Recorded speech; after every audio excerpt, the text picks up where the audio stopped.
My name is Erica Johnson. I married my husband, who is 10 years older than me, 2 years ago, and we've been living together with our stepchildren, making a family of 4.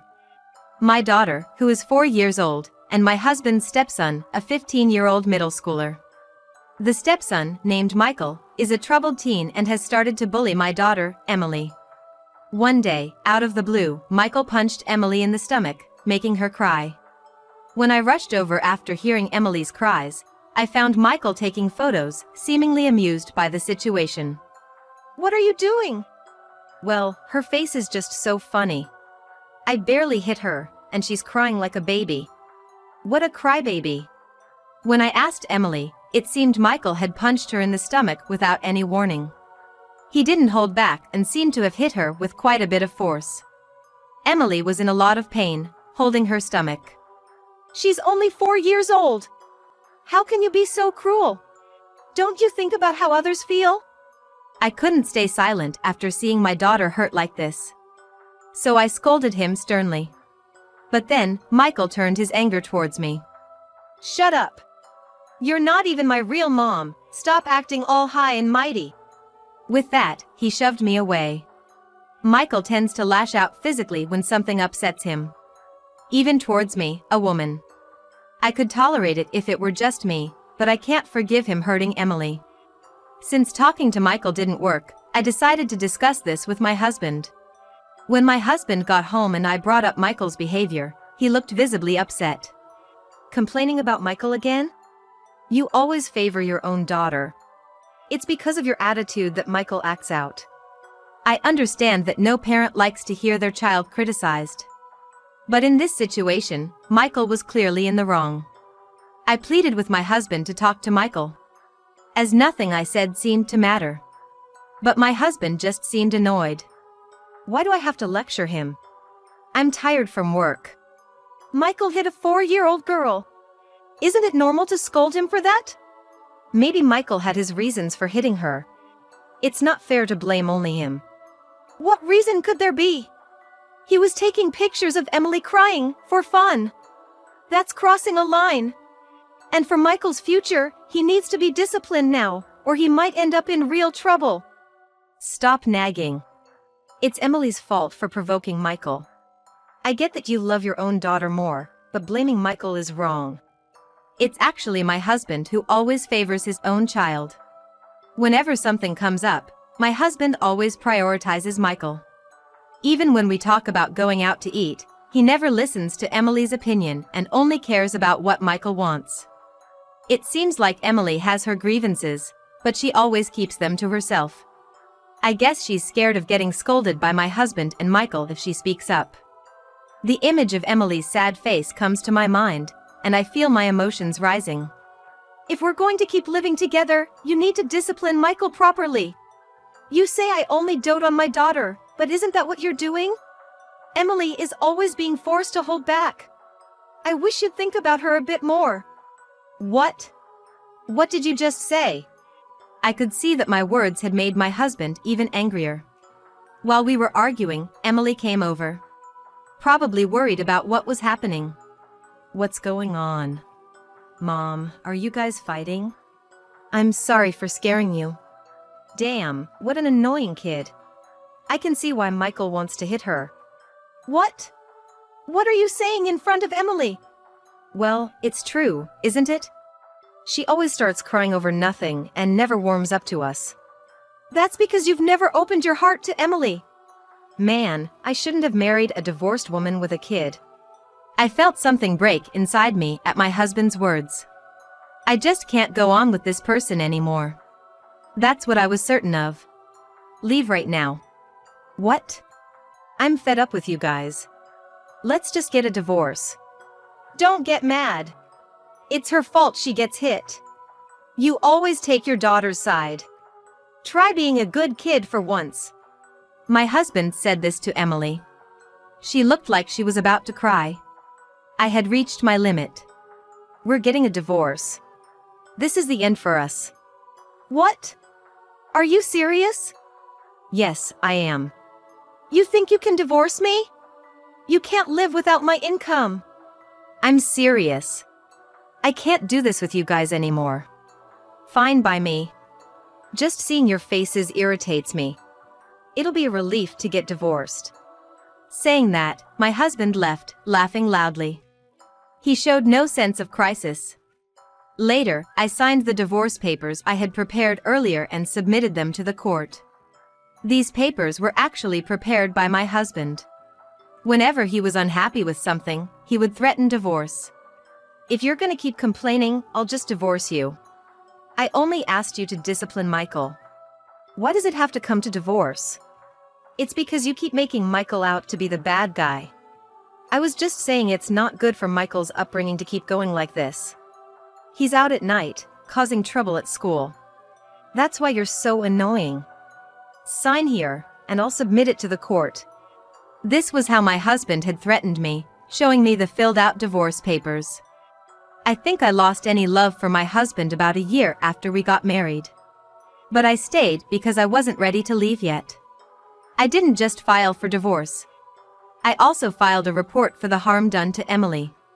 When I talked to Emily, it turned out that she had been hit by Michael many times when I wasn't around. Emily had been threatened by Michael that he'd hurt her badly if she told me, so she never reported it. There were also several injuries on her body caused by Michael. Additionally, Emily had the habit of keeping a daily diary.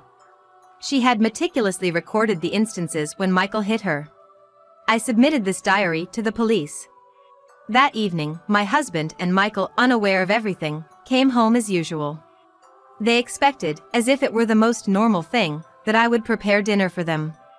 Hey, haven't you prepared dinner yet? I'm tired from work, you know? Yeah, hurry up and get it ready. You're such a useless mom. As usual, the two of them vented their dissatisfaction at me. Before, I would have reluctantly started cooking for them, but not anymore.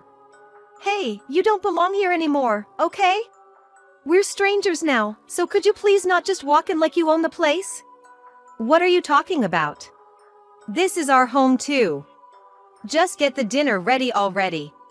Look, I told you I'm divorcing you, remember? Or did you forget? Then my husband began to laugh mockingly, with Michael joining in. What's so funny? That's probably just a bluff, right? You, a stay-at-home mom, divorcing me? How would you even live without me? You can't manage a decent life without me. Really, you and your daughter are just leeches on Dad. It's sad that he had to support people who aren't even his own family. They clearly didn't understand their situation at all. I decided it was time to inform them of the reality. I submitted the divorce papers today. So we're strangers now. You funny. My husband was reluctant to believe, which only increased my irritation.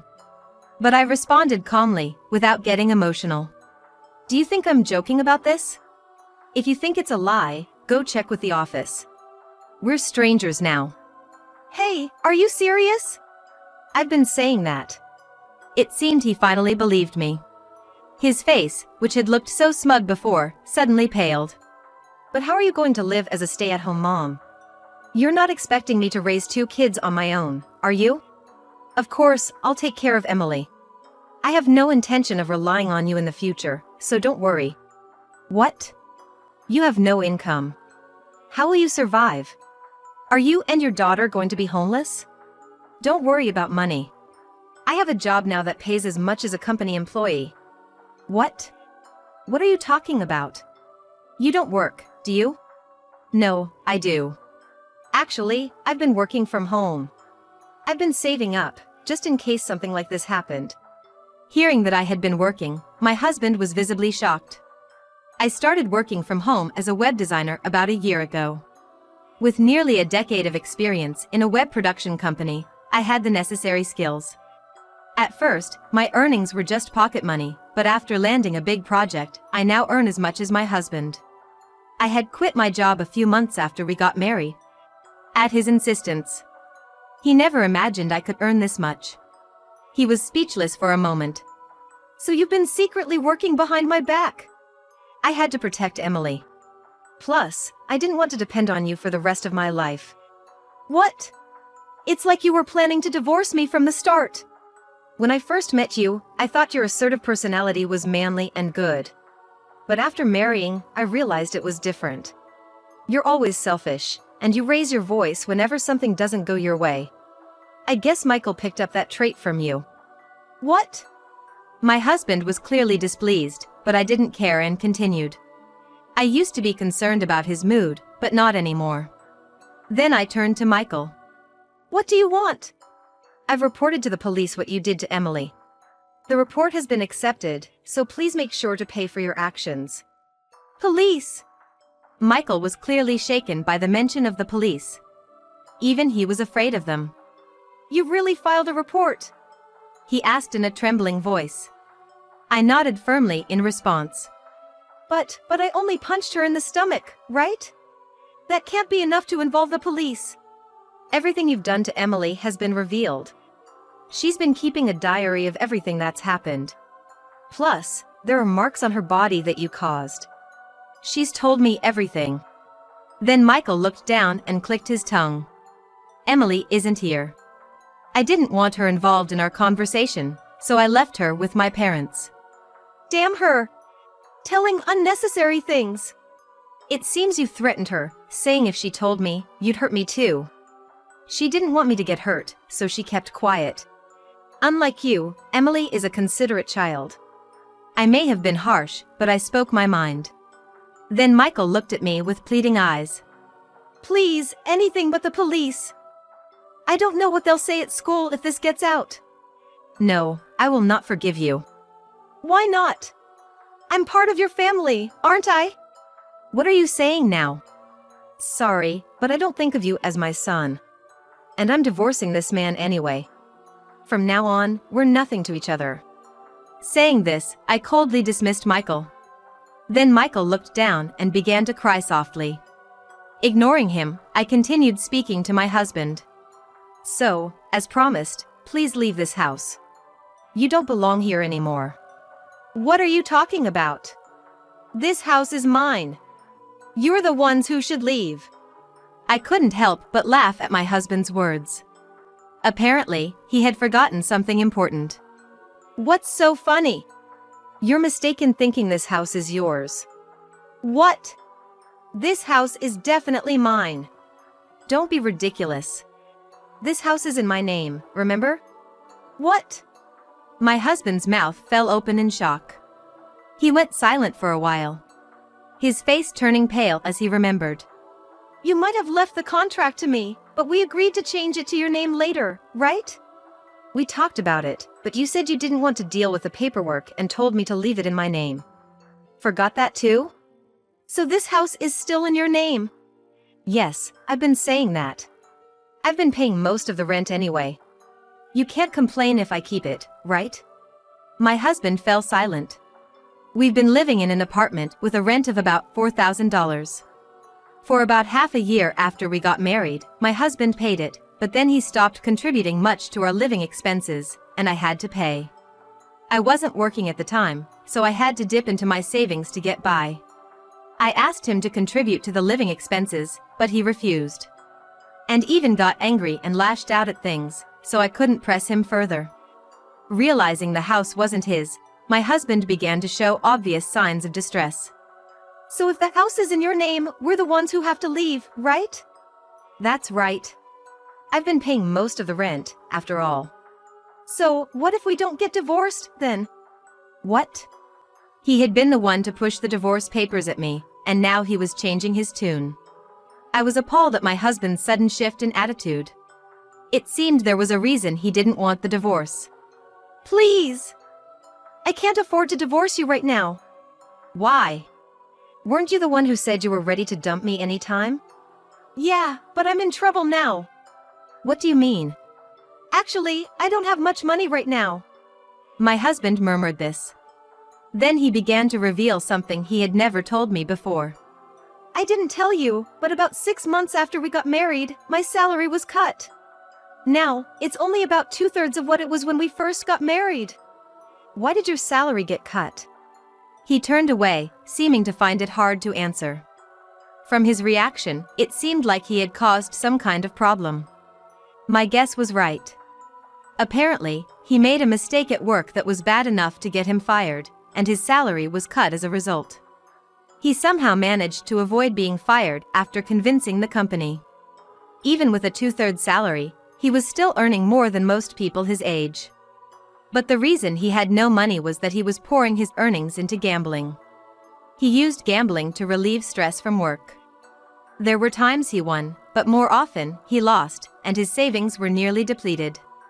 That must have been why he stopped contributing to the household. He had no money left due to gambling. Now it all made sense. I understand that you don't have money, but I still have no intention of staying with you. I've already submitted the divorce papers. We can just submit the marriage papers again, right? What's the point for me to stay with you? I'd get nothing but a violent stepson who hurts my daughter. Hey, stop saying bad things about Michael. He's hurting too. Michael was sitting nearby, crying. Seeing him like that didn't affect me. Emily had suffered much more than him. It might sound harsh, but I wish Michael would suffer a lot more. You always take your son's side. Well, yeah, Michael is my real son. Then it's only fair for me to side with my real daughter, right? To protect Emily, I'll cut ties with you. Please, never bother us again. I spoke firmly, but my husband seemed unable to accept it. Then he started saying this. Did you tell our parents about the divorce? I bet my dad and mom won't agree. My parents agree with the decision, and I've already informed your parents. They even apologized on your behalf. No way. He couldn't believe it. But it was true. I had already informed my in-laws. Fortunately, they are reasonable people. When I told them about the situation at home, they deeply apologized. They said they had no right to oppose our divorce and agreed with it. However, my husband still didn't want to believe it. There's no way my parents would agree. They were so happy about our marriage. Why don't you check with them then? He seemed unsure about it. And hesitated. So, we're divorcing, right? There's a matter of packing your things. I'll give you a week, so please leave soon. Wait. Let me confirm with my parents first. I can't accept this. Suit yourself. Then he started calling his parents. My mother-in-law answered the phone. And was cold towards him. I could hear her voice too. You really agreed to our divorce? Yes, we did.